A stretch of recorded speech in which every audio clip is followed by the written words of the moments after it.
కేసీఆర్ 9 ఏళ్ల కాలంలో చేయలేని పనిని సీఎం రేవంత్ రెడ్డి 2 నెలల రోజుల్లో చేశారన్నారు కాంగ్రెస్ వర్కింగ్ ప్రెసిడెంట్ జగ్గారెడ్డి.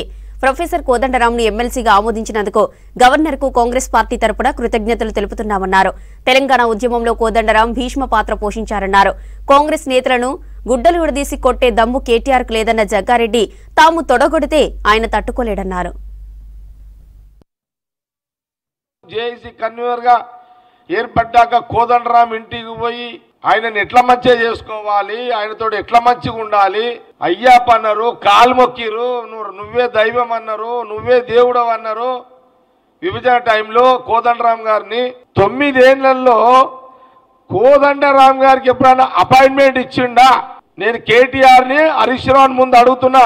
కోదండరాం గారు అపాయింట్మెంట్ అడిగితే కూడా ఇయ్యలేని యొక్క దుస్థితి, దుర్మార్గమైన ఆ 9 ఏళ్ల పాలనలో ఏమైంది? 9 ఏళ్లలో ఏం జరిగింది? మీరు కోదండరాం గారిని అవమానించారు.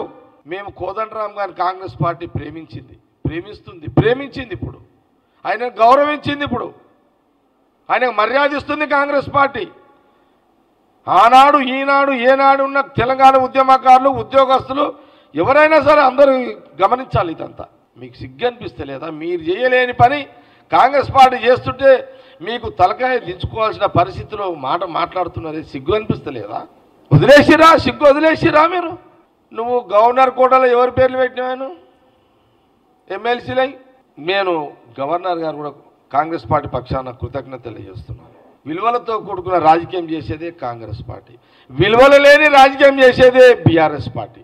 విలువలు ఉన్న కాంగ్రెస్ పార్టీ ముఖ్యమంత్రి గారు రేవంత్ రెడ్డి ఎక్కడ? విలువలు లేని కేసీఆర్ కుటుంబం ఎక్కడ? తెలంగాణలో గవర్నర్ రాజ్యాంగాన్ని తుంగల దొక్కిరు మీరు.